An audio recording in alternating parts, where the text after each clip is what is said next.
Alright, what's going on, everybody? Today I'm going to be bringing you guys a review for Sword Art Online Alicization. And as you can tell, the format for this video is going to be a bit different from my other reviews. I'm still going to stick to the familiar format that I established in my The Promised Neverland review, where I'm going to basically go over a overview for the series, talk about some positives, talk about some negatives, and then close the video out. So with Sword Art Online Alicization, this being the third season of Sword Art Online, um, I didn't know what to expect kind of going into this. I mean, I watched a few episodes subtitled last year. I want to say I stopped at like episode 6 or episode 7, something like that. And with this one, let's just go ahead and get into the overview. Sword Art Online is a science fiction adventure series by creator Reki Kawahara, in which VR has advanced and become extremely popular. The story takes place 2 months after the events of Sword Art Online 2. Kazuto, also known as Kirito, has a job at a company called RAF testing this new advanced VR machine called the Soul Translator, or STL. This machine utilizes a person's soul, referred to as a Fluctlight by RAF, and the experience is quite different in comparison to the other VR games that Kazuto has played in the past. During Kazuto's testing sessions, his memories were blocked during these testing sessions, and the passage of time in the VR world was much quicker than in the real world. And this is something that this is an aspect of the show that I really kind of liked, and it works well with the rest of the writing. One day after completing a testing session and walking his girlfriend Asuna home, Kazuto is basically attacked by the last person connected to the Death Gun murders. And Kazuto is poisoned by the guy, and his brain is seriously damaged. And in order to basically get his brain functioning again, getting him functioning again, and everything like that, Kazuto's body is brought aboard a secret base, and he unknowingly wakes up. And like once he wakes up, he's in the VR world, which was created using the STL, with his memories intact this time. And so like going into this, so I got, like I said, I got some positives, I got some negatives. And the first positive that I have here is better new characters. The first thing that I definitely gotta point out is that this season introduces two new main characters, Alice and Eugeo. These characters grew up with Kirito during his time in the VR world while testing the STL machine. So basically, when his memories were blocked during those testing sessions, basically, Alice accidentally breaks one of the taboo index laws and is taken away from the village when they were kids. And in the beginning, Eugeo wants to bring Alice back, but he can't abandon his calling to chop down a big old tree. And these two new characters, I thought overall they were a breath of fresh air. And their inclusion actually, for me, I feel like it solved 2 problems that I've had with the series in the past. I've had a love-hate relationship with this series, to be honest. I've always hated the fact how Kirito's skill level is pretty much unmatched by any of the supporting male characters. I will never understand why Klein is still in the show. He makes a brief appearance during the season and he's quickly forgotten. Thankfully, Eugeo becomes just as good a swordsman as Kirito, and given how much character development and they give him a bit of character development throughout their journey together.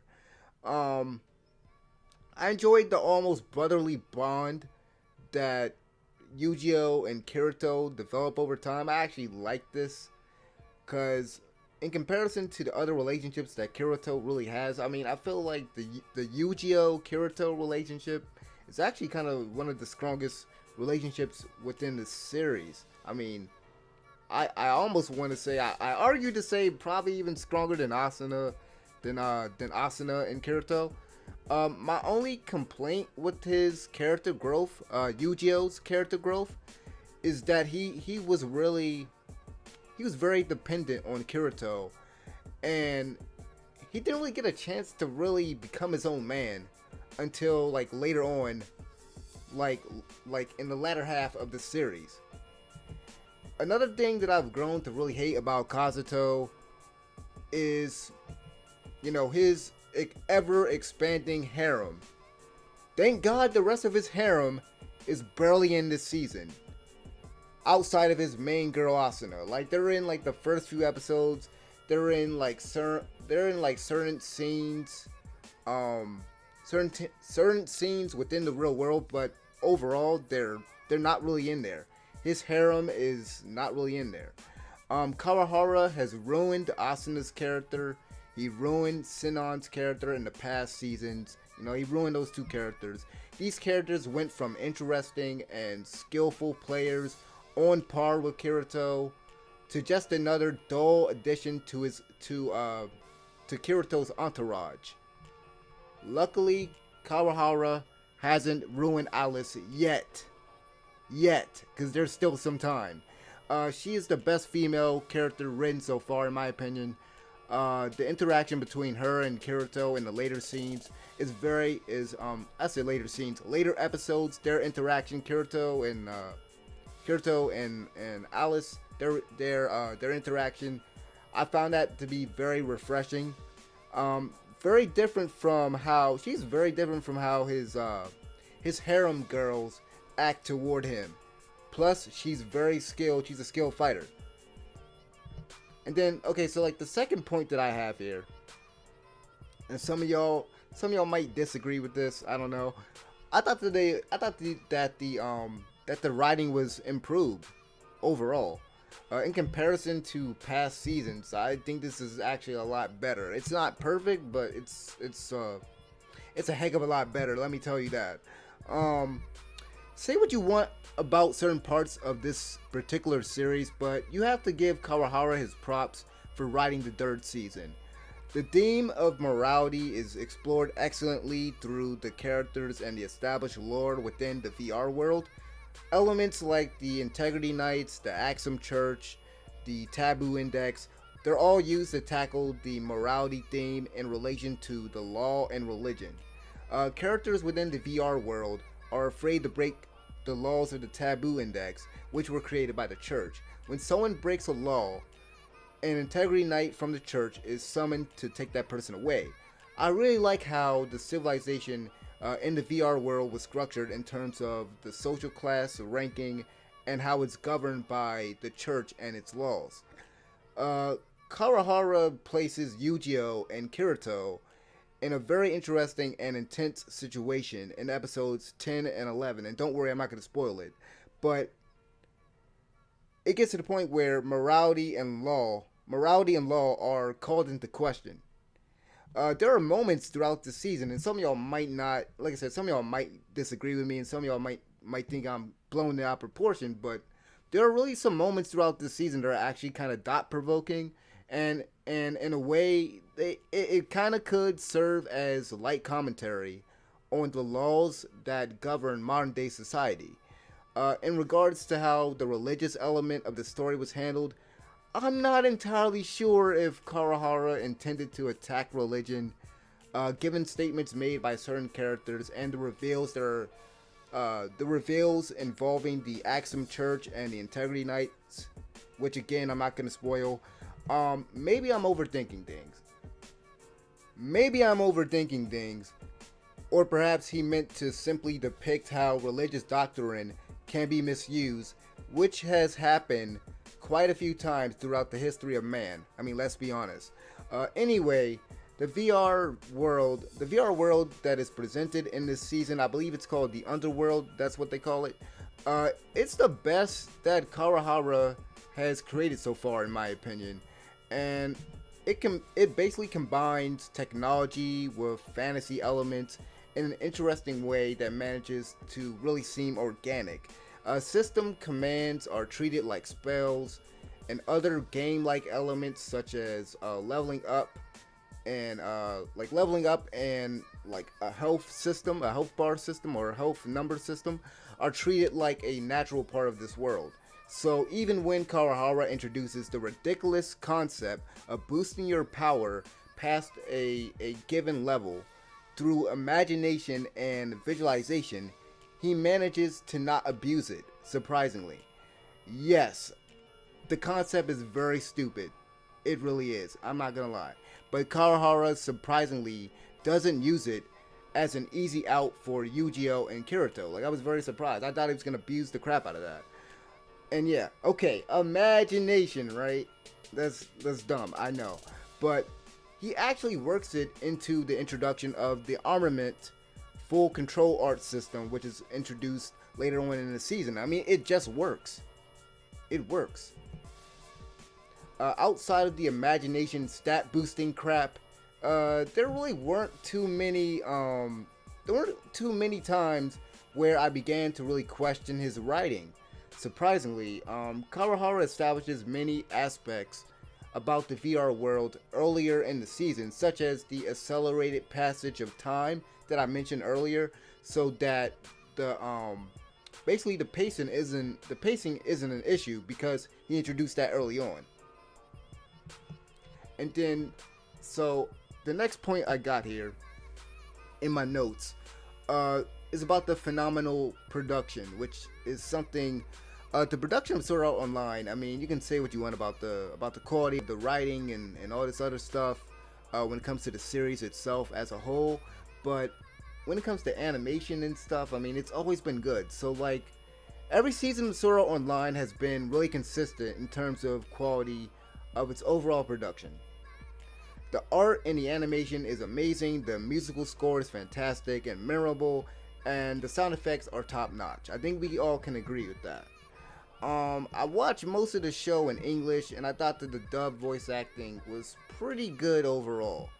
And that could be just because a lot of Kirito's harem, they're not really in this, and I can understand some people hate the voices of some of the females, okay, or at least some of his entourage.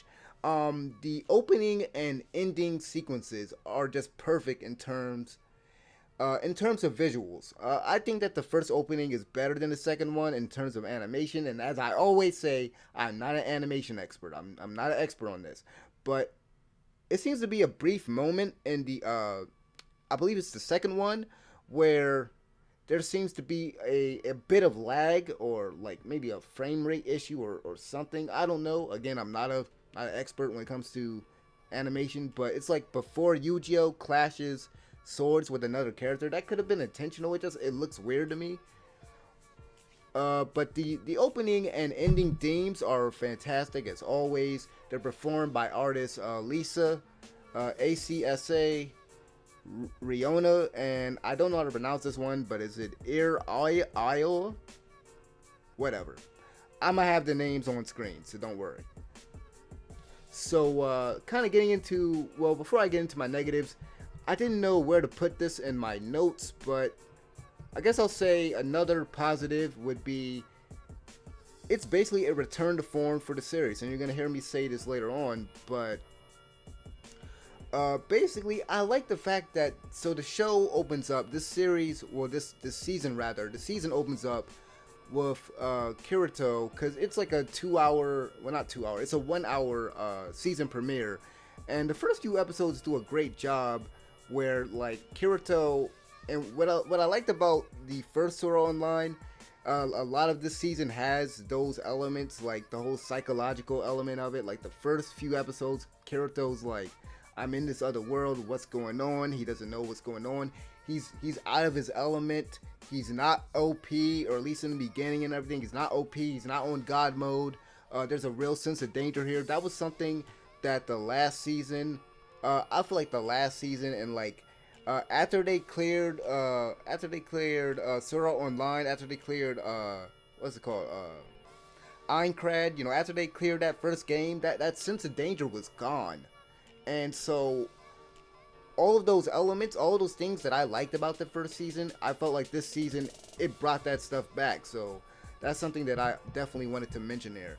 So other than that, we can kind of get into my negatives. So my negatives, I got two things, and one of these things, it might be a problem for some people, it might not, and that is heavy exposition. So for me, this is a minor complaint, just for me.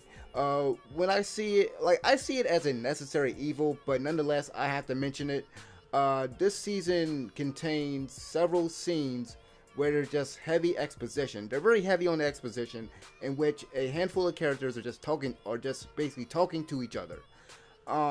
Luckily, when a new concept or a backstory is being explained, there are usually some visuals, whether it be a still image or a brief flashback to accompany the dialogue. So that's good. All of episode 6, part of episode 12, and all of episode 13 was basically nothing but exposition. The exposition dump is kept engaging through the flashbacks and the images, but there is a lot of information to kind of take in at once. So perhaps this could have been handled a lot better. I can see some people taking issue with it, but like I said, it wasn't too bad for me. So the second negative. Now, this is gonna be kind of a hard one to explain without spoiling stuff. So we'll see how I can kind of get through this. The terrible climax. So the final 3 episodes of this season are the weakest episodes of this season, and the climax overall, I would say that the climax overall was terrible. I want to talk about this without being vague, so I'm warning you now that I'll be spoiling events from the last few episodes, so skip to the timestamp below. Hopefully I remember to put that in there, or maybe I'll put it in the description, whatever. But just kind of skip ahead if you guys haven't seen those episodes yet and you don't want to be spoiled. So like up until the final 2 episodes, I didn't really have too much negative to really say about this season, which actually, like I said, this thing surprised me. It surprised me. I was prepared to actually give this show a very high rating. Kawahara's writing is the best it's been since the first dozen of episodes of season 1. In my opinion. Usually the show would have devolved into crap long before this point in past seasons. Everything starts to go downhill during the confrontation with the administrator Quintella. Administrator combines swords, so we're getting into spoiler territory. I already warned y'all. So the administrator combines swords into a golem to kill Alice, Yu-Gi-Oh, and Kirito, right? It is revealed that she transformed the human units into swords to make the golem, and she wants to mass produce more of them to stop the incoming invasion from the Dark Territory. Of course, to make more, she would have to sacrifice half of the human population. Converting the humans into swords, yes, that's very stupid. It's stupid, but Kawahara established that something like this was possible many episodes ago, so I'm not going to criticize that, as dumb as it is. The events that occur afterwards, however, that's where I have a problem. That's where the problem lies. As Cardinal is dying, Yu-Gi-Oh tells Cardinal to transform him into a sword. He fuses with his sword and transforms into a big flying sword and proceeds to do battle with the golem. This was the dumbest fight in the season. This was freaking stupid to look at. He destroys the golem and attacks the administrator, only to be defeated. Then he's converted back to his human form, but his body, it looks like his body's been cut in half, but he's just been injured badly. So Yu-Gi-Oh, so at this point, Yu-Gi-Oh gives his sword to Kirito so he can fight the administrator, but it appears like Yu-Gi-Oh dies, but I guess he just fainted. Kirito's clothes somehow change into his black Sora Online Aincrad clothes out of nowhere, and he begins to fight Quinella, who now only has one arm. Kirito manages to slice off her arm, while the administrator slices off his arm. So they both fighting with one arm at this point. And then out of nowhere, she uses her hair to bind Kirito's sword to prevent him from delivering the final blow. Problem is, Kawahara never establishes that she has those magical hair powers. This feels like something like, it kind of feels like I don't want to say he rushed, but I don't know, like the last part of this, I don't know. Once Kirito manages to somehow break free and strike her in the chest, she accesses a secret laptop to plan her escape into the real world. Yeah, I don't know where that laptop came from. I don't know. As she begins to leave the VR world, Prime Minister Chodokin, who was defeated a couple episodes ago, just pops out of nowhere and self-destructs on top of the administrator. After Quinella is destroyed, Kirito tries to desperately save Eugeo. Kirito tries to basically heal Eugeo's wounds, but of course it's not going to work. Eugeo eventually dies, but not before delivering a long monologue. That monologue was about like 10-20 minutes. The guy should have been dead already, but that joint was long. Now, I feel like Eugeo's death was unnecessary, and while it was sad, this was a stupid way to kill him off. I was pissed off about this, because I thought I liked this character. He only briefly ever got the chance to stand on his own during the fight with Broccoli. I feel like there was more that they could have done with the character, and his death also makes me wonder why Kawahara even bothered teasing a possible romance between him and his page, Tisei, in episode 9. It's like, why did you bother with that? Why did you end the episode off like that if nothing was going to become of that? What was the point? What was the point? The season ends on a cliffhanger with the Wrath under siege and Kirito being hit by a burst of energy.